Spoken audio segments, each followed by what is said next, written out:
Halo Sobat Jawara, selamat datang kembali di podcast Jawara. Ketemu lagi dengan saya, Horas, sebagai host di podcast kita kali ini. Yang gak kalah kerennya, kita kedatangan tamu spesial kita hari ini. Boleh nih, Kang, perkenalkan namanya ke teman-teman kita Sobat Jawara, khususnya penonton-penonton setia. Sobat Jawara. Oke, halo Sobat Jawara, perkenalkan saya Hairul Adhar, saya sama alumni Fakultas Peternakan, masuk 2018, lulus 2022 dan sekarang mohon tanya juga saya sekarang jadi mahasiswa lagi sebetulnya. Wah. Di Fakultas Peternakan, pasca sarjana gitu ya. Alhamdulillah ada beasiswa seperti itu. S2 nih, Kang. Mahasiswa pasca sarjana ya S2. S2. Mohon doanya seperti itu ya. Di Vapet Unpad. Ya betul Bapak. Keren, teman-teman Sobat Jawara, ada alumni dari Vapet dan bakal mengikuti kegiatan perkuliahan kita kali ini. Bukan ngulang ya, bukan ngulang. Bukan dong. Ya. Oke nih Kang, kita mau ngulas balik nih tentang Akang selama mahasiswa itu ngapain aja sih Kang? Udah ngelakuin apa sih dan ada nggak kegiatan-kegiatan kesibukan apa aja gitu? Sebenarnya saya gak terlalu aktif sih selama jadi mahasiswa, cuman paling yang bisa saya share, saya menjadi bagian dari Badan Eksekutif Mahasiswa. Jadi saya waktu itu di BEM sebagai wakil ketua BEM tahun 2021 berarti ya. Saya di kabinet Astranaya waktu itu sebagai wakil ketua BEM dan ya sebagai menjadi bagian dari BEM tentunya banyak dinamika ya yang kita hadapi, masalah di kampus, masalah eksternal, kompleks lah, banyak yang kita hadapi. Paling di situ sih yang yang saya alami lah selama jadi mahasiswa, yang lumayan mungkin bisa sharing gitu ya. Itu ketuanya UKM-nya siapa? Ketua BEM itu siapa ya Kang? Ketua BEM-nya waktu itu Kang Lendri. Nanti sebenarnya kalian bisa ngobrol juga sama si Kang Lendri. Jadi waktu itu memang yang kami angkat, waktu itu topik yang sedang hangat itu tentang perunggasan sebetulnya. Jadi perunggasan waktu itu sedang, ya sebutlah ada masalah, gimana kita sebagai mahasiswa menyikapi masalah tersebut, sebetulnya lebih ke arah sana sih, kayak gitu disingkatnya Mbak. Berarti nggak jauh-jauh tentang isu peternakan, isu mahasiswa? Betul. Jadi secara garis besar waktu menjadi BEM itu banyak yang saya dilakukan gitu ya, tentang penelitian dan pengabdian, tentang pengabdian masyarakat juga. Waktu itu kebetulan BEM Vapet Unpad sebagai penerima kegiatan pengabdian di Desa Margawati waktu itu kebetulan, yang dekat Balai Domba ya, Balai Domba Margawati seperti itu. Ada ikut ini nggak Kang? Kegiatan UKM atau? Ya, saya ikut UKM, kebetulan saya menjadi bagian dari Cattle Buffalo Club. Jadi saya CDC Vapet Unpad masuk 2019 berarti ya. Soalnya waktu itu saya kan satu semester pakem tuh. Kalau kalian kan singkat ya pakemnya ya. Kalau saya waktu itu masih satu semester pakai baju kotak-kotak. Ya setelah itu di semester kedua baru mulai penerimaan UKM dan saya terlibat di UKM CDC di Cattle Buffalo Club seperti itu. Di Cattle Buffalo Club. Oke ya. Oke. Jadi Akangnya betul-betul sibuk ya guys ya selama mahasiswa. Dan bukan mahasiswa namanya kalau nggak sibuk, kalau kata Mata Najwa. Wah ya, siap. Mungkin boleh nanti diberi sama Mata. Amin. Siap. Oke, Kang, selama di perkuliahan, Akang kan pasti pernah di kegiatan akademik ya? Peminatan atau mungkin konsentrasi atau departemen dulu apa mengambil apa Kang? Betul, saya peminatan kebetulan karena waktu itu saya juga mungkin yang bisa saya share, saya menjadi asisten juga salah satu dosen. Keren. Dosennya justru alumni PG nih, Kang Diki. Oh. Ya, saya salah satu tim asisten di Kang Diki, dan tetapi saya harusnya kan kalau Kang Diki kan lab potong ya. Iya. Di laboratorium produksi ternak potong, tapi saya risetnya bukan di lab potong, bukan di produksi. Saya di sosek justru. Sosial ekonomi. Jadi waktu itu saya meneliti tentang pengembangan domba, digitalisasi peternakan domba di kawasan Tasikmalaya. Nanti fotonya bisa saya share. Kayak gitu. Digitalisasi peternakan domba seperti itu. Judul skripsinya itu apa ya Kang ya? Judul skripsinya itu waktu itu respon peternak terhadap digitalisasi peternakan domba, kurang lebih seperti itu sih. Jadi waktu itu kita ada kerjasama dengan Kementerian Kominfo, dan Kementerian Kominfo waktu itu punya aplikasi peternakan yang digital gitu ya. Dia udah digitalisasi dan udah real time, dan itu penempatannya itu di Tasikmalaya di Jatiwaras, dan itu saya kemudian menjadi tim di sana ya, sekaligus menjadi tim sekaligus saya cari topik skripsi juga. Alhamdulillahnya lulus juga gitu. Lulus 4 tahun nih Kang? 4,5 tepatnya. 4,5. Saya lebih setengah sih kayak gitu. Lebih setengah. Lebih dikit ya Kang ya. Harusnya sih 4 tahun. Normal. Harusnya kan 3,5 tahun ya sekarang ya. Kalau saya lihat kan banyaknya 3,5 tahun harus selesai kan. Iya. Tapi 4 tahun cukup lah. Atau 4,5 tahun boleh lah, lebih sekali sedikit. Kayak gitu. By the way Kang, kita mau ulas balik lagi. Akangnya dulu masuk jalur Vapet ini jalur apa? Saya masuk jalur Papet, kebetulan jalur SNMPTN. Rapot. SNMPTN itu yang jalur raport waktu itu ya. Udangan guys. Jalur raport itu kan kalau dikatakan jalur apa ya? Jalur hoki ya. Bisa dikatakan jalur hoki kan? Bisa jadi sih Kang. Bisa jadi kayak gitu kan? Iya. Karena saya juga nggak tahu sih waktu itu, kebetulan di SMA cuma 2 tuh yang masuk Unpad. Saya sama satu lagi di FIB. Jadi kalau saya masuknya ke Papet, satu lagi FIB. Pas ditanya kan, Pola Bina tuh, Iya. kenapa masuk Papet? Iya. Karena cari aman gitu kan. Iya, banyak bilang cari aman. Ya alhamdulillahnya sih aman banget gitu waktu itu, karena ya jadinya sih masuk keterima gitu ya. Kalau misalnya nggak keterima ya beda lagi ceritanya mungkin kayak gitu. Jadi saya masuk jalur raport yang memang ya SMA saya nggak terlalu bagus-bagus amat sih. Ya menengah lah gitu, nggak terlalu pintar juga, nggak terlalu biasa-biasa juga gitu sih paling. Asal muasal dari mana Kang? Saya asal Sumedang. Oh, Saya dekat dong sebetulnya di sini. enggak, tapi saya Sumedangnya yang ke perbatasan Subang sebetulnya.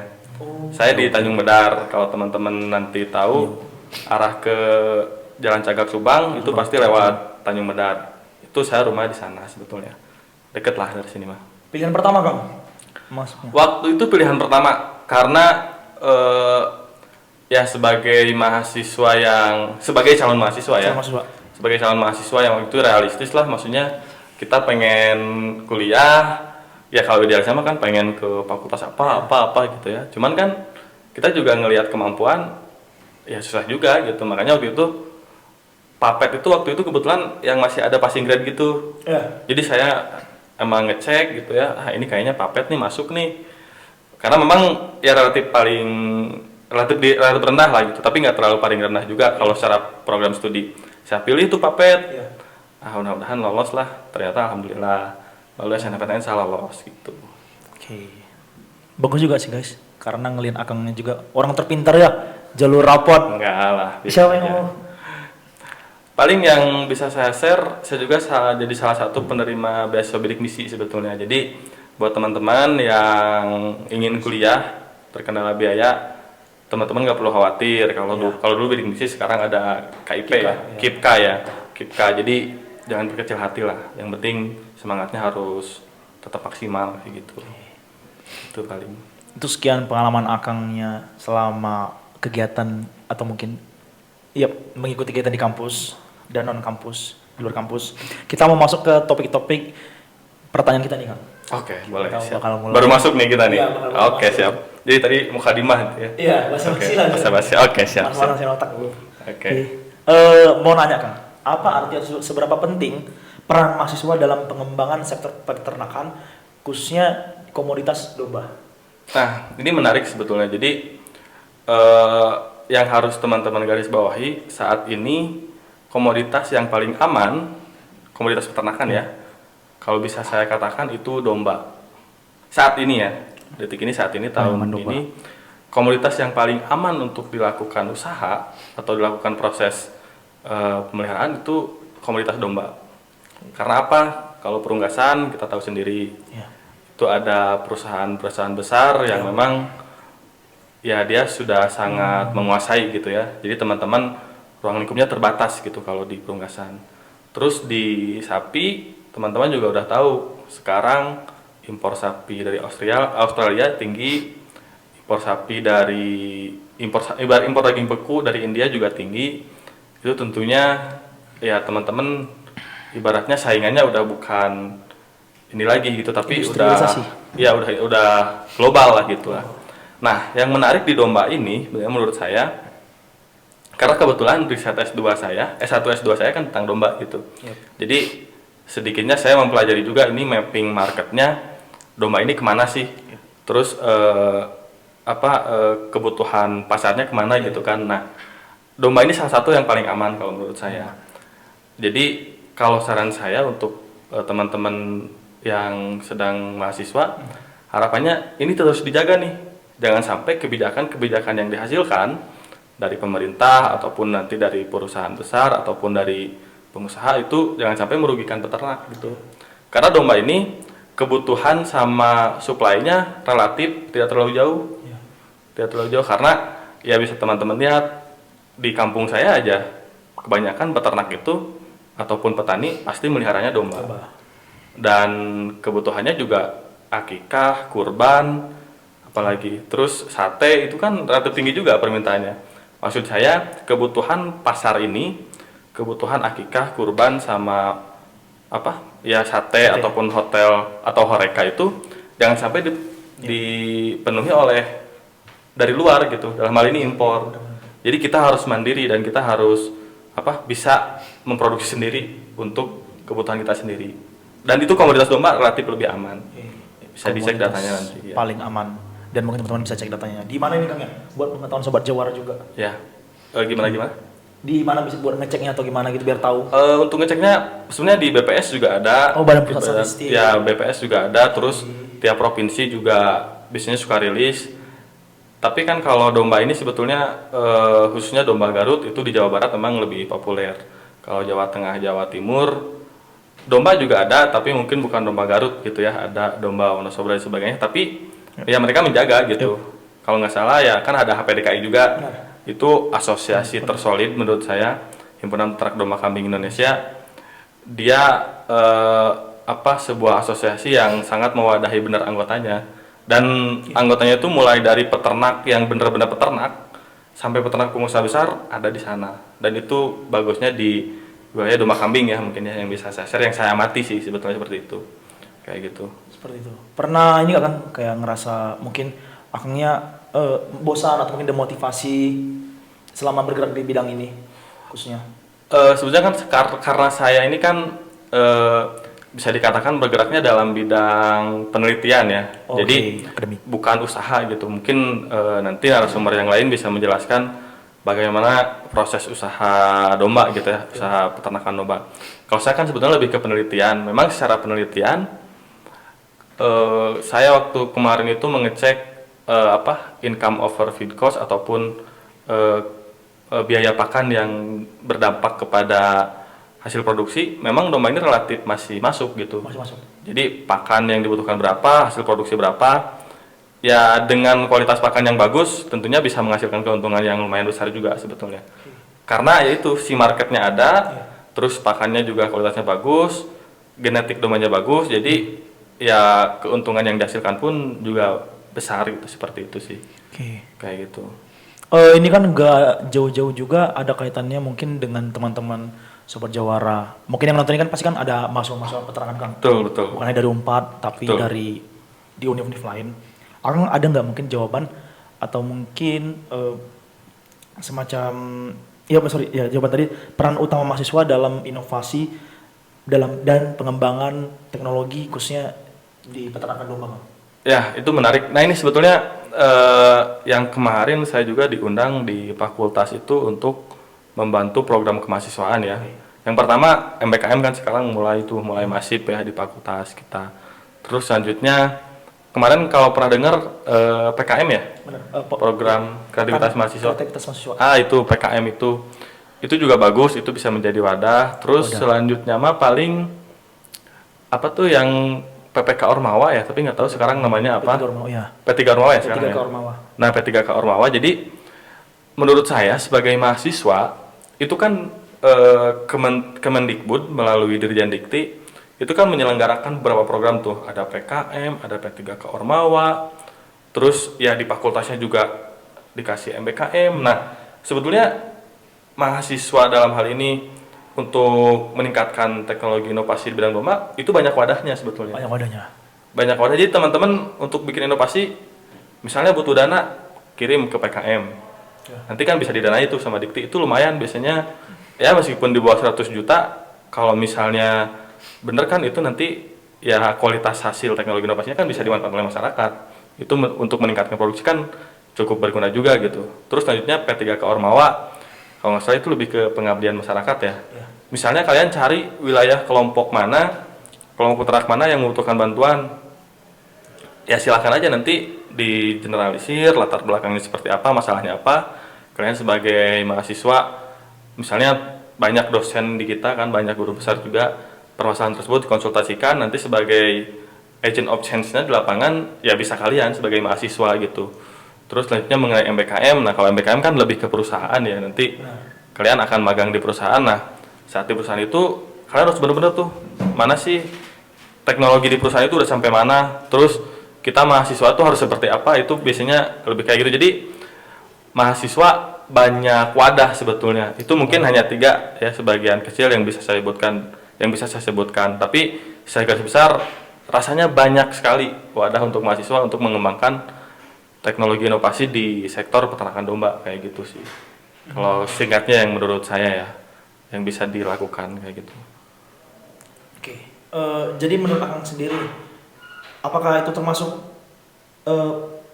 peran perguruan tinggi untuk melibatkan mahasiswanya aktif dalam sektor peternakan, atau mungkin masih ada lagi? Ya itu kan kalau saya bilang itu sebuah bentuk kecil ya, bentuk kecil dari mahasiswa untuk kontribusi terhadap peternakan gitu. Nah secara garis besar kan sebenarnya banyak program-program lain yang bisa dilakukan. Salah satunya ini yang saya apresiasi dari UKMPG, itu tahun sebelumnya atau beberapa tahun kebelakang itu rutin melaksanakan seni ketangkasan domba Garut. Nah SKDG itu apresiasi yang tinggi kalau menurut saya, dan Fakultas Peternakan harus bangga dengan pelaksanaan SKDG tersebut, karena itu menjadi motivasi, itu dapat meningkatkan motivasi peternak untuk terus beternak gitu. Apalagi peternaknya domba tangkas, itu kan domba Garut yang memang secara harga, secara ekonomi dia lebih tinggi. Ya teman-teman PG pasti pernah lihat domba Garut lah yang mahal, pasti dia harganya mahal, terus dia pasti bersumber dari anakan ataupun dari indukan ataupun dari pejantan yang mahal. Jadi kan peternak teh, saya harus memperoleh domba yang berkualitas seperti apa ya? Salah satunya ya dengan beternak gitu kan. Dan ya si SKDG itu menjadi motivasi peternak untuk bisa meningkatkan nilai jual si ternaknya gitu. Dan itu biasanya rutin tiap tahun. Nah, belum tahu nih tahun ini apakah ada atau enggak. Tapi saya rasa itu harus menjadi program unggulan sih dari Paguyuban 30, dan juga fakultas juga harusnya mendukung ya pelaksanaan SKDG tersebut. Salah satunya mungkin itu ya. Dan itu sudah dilakukan kan sebenarnya kan. Ya, betul. Keren sekali sih. Kita bisa dapat apresiatif dari salah satu tim penelitian Kang Erul. Makasih banyak Kang. Siap. Dari PG30 juga bangga sih, pasti bakal selalu menyediakan wadah betul. peternak. Oke. Ngelihat sosok mahasiswa nih Kang, kan pasti yang di dalam Fakultas Peternakan pengennya kan lulus kerja. Ya. Lulus kerja, jarang yang lulus langsung buka usaha bisnis. Ya, betul. Karena banyak yang realistis. Ya. Dari Akang sendiri ada nggak sih mungkin jawaban dari pertanyaan, apa ada peluang karir khususnya mahasiswa peternakan yang akan lulus, mungkin buat fresh graduate khususnya, itu apa saja peluang karirnya? Kalau mengenai karir sih itu sebetulnya balik lagi dari masing-masing ya. Kita juga nggak bisa menyalahkan.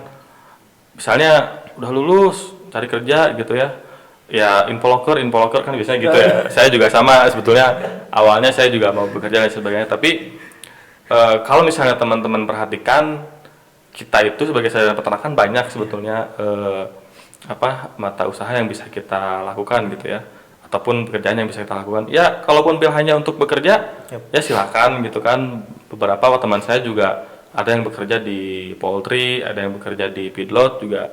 Ya itu kan merupakan hal yang bagus juga gitu. Tapi ada juga yang memilih jalur usaha. Beberapa teman juga ya usaha, dia mungkin memiliki modal lebih baik, terus memiliki aset yang memadai, ya silakan berusaha gitu kan. Silakan melakukan wirausaha sebaik mungkin gitu. Nah salah satunya mungkin yang saya pilih, ini yang saya pilih saat ini ya. Saya pilih kan untuk mengambil jalur peneliti ataupun saya mengambil S2 lah sebutnya. Itu kan menjadi sebuah keputusan juga gitu. Kalau misalnya saya S2 berarti kan nanti ke depan apabila ada peluang, apakah nantinya bisa menjadi dosen atau menjadi laboran di fakultas, itu juga kan menjadi mata pencarian juga sebenarnya, menjadi pekerjaan. Jadi kalau menurut saya menjadi mahasiswa peternakan ataupun sarjana peternakan itu teman-teman tidak perlu menutup diri, teman-teman harus menjadi apa dan bagaimana gitu. Jadi peluang di masa depan itu banyak sekali sebetulnya, mau bekerja, mau buka usaha. Kalau buka usaha kan tentunya buka lapangan pekerjaan gitu.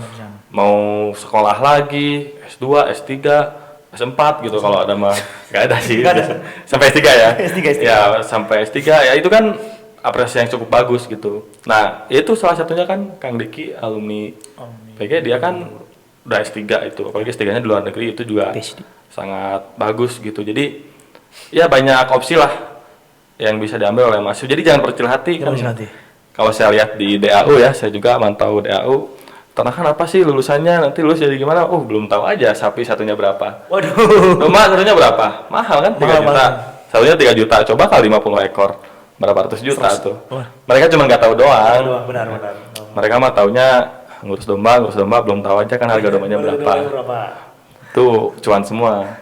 Itu dombanya tuh belum pesesnya cuan lagi kan. Nah itu jadi banyak lah, jangan menutup diri lah kalau jadi sarjana peternakan. Menurut saya sih gitu ya.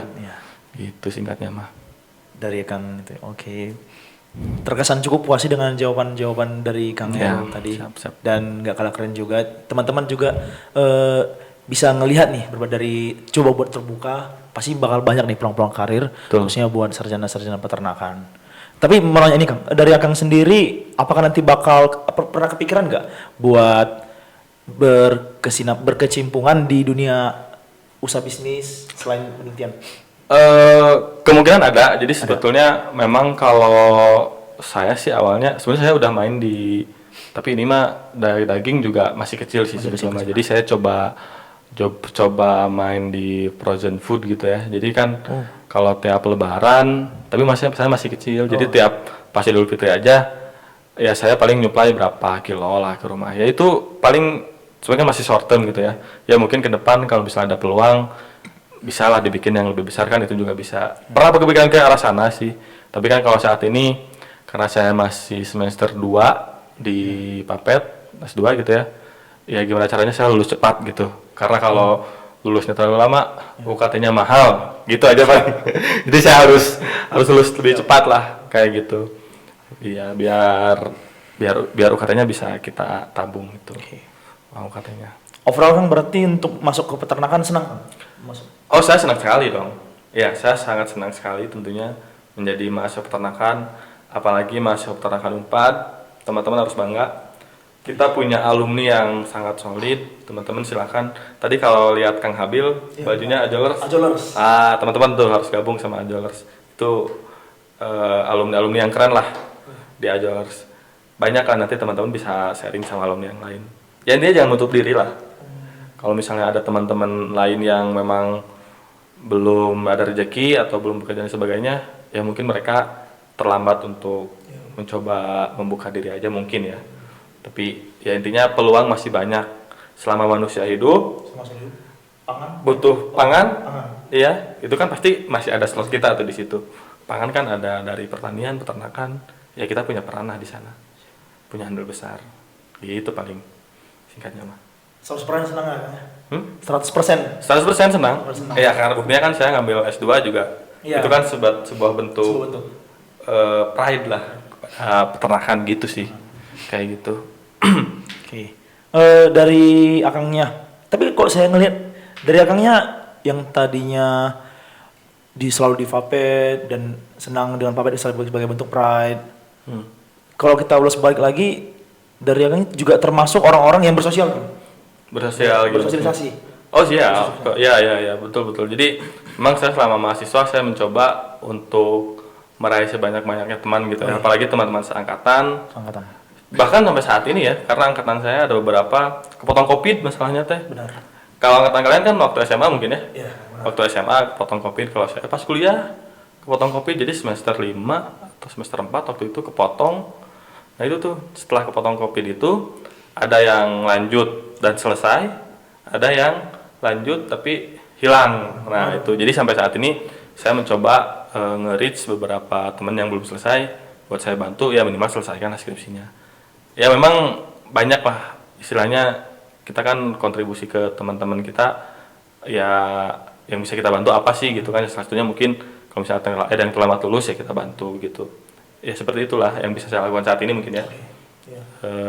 Ya sebagai bentuk saya bersosialisasi dengan teman-teman yang lain kayak gitu. Oke Kang, ada nggak sih Kang pesan buat mahasiswa khususnya sobat-sobat Jawara yang menonton video podcast Jawara kali ini? Mungkin boleh nih Kang disampaikan pesan-pesan. Pesannya sih kalau saya sih gak muluk-muluk. Jadi teman-teman silakanlah selama kuliah manfaatkan momen sebaik-baiknya. Karena kalau misalnya teman-teman sebagai mahasiswa, teman-teman mau cari ilmu kemanapun bebas, boleh. Beda lagi kalau misalnya teman-teman udah lulus. Kalau udah lulus kan, udah lulus skripsi, wisuda, pasti balik ke rumah, suruh kerja. Ya atau balik ke rumah, suruh usaha dan sebagainya. Itu kan waktu untuk nyari ilmu, ya tetap bisa nyari ilmu, tapi kan terbatas gitu. Bertabrakan dengan kebutuhan kan. Nah sekarang teman-teman sebagai mahasiswa, mungkin kebutuhan sehari-hari ada yang sama beasiswa, ada yang sama orang tua. Ya di sana lah, maksudnya teman-teman bisa cari waktu sebanyak-banyaknya buat menggali ilmu, cari relasi sebanyak-banyaknya, kontak terus misalnya alumni-alumni teman-teman yang udah sukses, hubungi misalnya gimana, cerita, sharing. Karena sebagai mahasiswa tuh gratis mendapatkan semua itu. Beda lagi kalau misalnya udah lulus mau ketemu juga ya minimal mau ngobrol-ngobrol teh minimal kan kita harus traktir mereka lah gitu kan. Kalau misalnya mahasiswa kan enggak gitu kan. Jadi itu sih yang bisa teman-teman lakukan lah singkatnya mah. Yang paling mendasar itu tadi di awal yang saya bilang, cobalah sekarang mulai kritis ke kondisi-kondisi peternakan saat ini gitu. Ya untuk misalnya kan kita ada perunggasan, ada ruminansia gitu ya. Itu kan komoditas yang cukup menjanjikan, apalagi susu gitu ya. Telur juga ayam gitu kan. Itu kan ya kebutuhan primer lah. Jadi jangan sampai kebutuhan primer itu yang harusnya kita ini kaya karena kebutuhan primer tersebut, kita malah miskin. Itu kan gak make sense. Kalau kebutuhan primer itu kan kebutuhan yang utama yang diperlukan manusia gitu ya. Kalau misalnya kebutuhan primernya kita nggak bisa supply sebagai kita peternakan gitu ya, itu kan merugikan gitu sebetulnya. Itu kan peluang yang gak bisa kita manfaatkan gitu. Jadi ya selama jadi mahasiswa mulai kritis ke kebijakan, terutama tadi yang domba itu tolong dijaga, jangan sampai impor. Terus kalau perunggasan sama sapi mungkin itu karena emang pemerintah juga udah udah memutuskan untuk langkah-langkah tersebut gitu ya. Kalau di domba ini saya mohon mulai kritis lagi, dilihat bagaimana perkembangannya di masyarakat, bagaimana inovasi-inovasi yang bisa dipelajari. Itu yang bisa kalian lakukan lah saat ini. Kayak gitu. Karena ya itu saya bilang tadi, kalau misalnya udah lulus ya balik lagi harus realistis, harus punya pendapatan dan sebagainya gitu kan. Gitu sih paling kalau sebagai mahasiswa. Buat teman-teman sobat Jawara, itu tadi pesan-pesan dan harapannya tolong dicermati baik-baik dan kita coba buat lakukan bareng-bareng khususnya untuk masalah peternakan ya. Dan sobat-sobat Jawara, kita masuk ke sesi penghujung acara kita. Untuk teman-teman, apabila ada kesalahan perkataan maupun perbuatan di sesi podcast kita kali ini, kami mohon maaf. Tapi sebelum itu kami mau memberikan cenderamata oleh-oleh kenang-kenangan buat pembicara yang nggak kalah kerennya dari saya, Kang Khairul. Kang, mohon diterima Kang. Terima, dipoto nih? Di bawah, bisa di bawah, siap. Oke, siap. Mantap. Oke, siap. Mohon diterima Kang. Siap, diterima. Terima kasih banyak. Nih Sobat Jawara, saya dapat. Oke teman-teman, jangan lupa untuk like, comment, subscribe, dan sebar channel kita kali ini. Dan kami mohon izin pamit, jangan lupa saksikan episode-episode kami yang akan datang. Paguyuban 30 Jawara. Mantap, keren.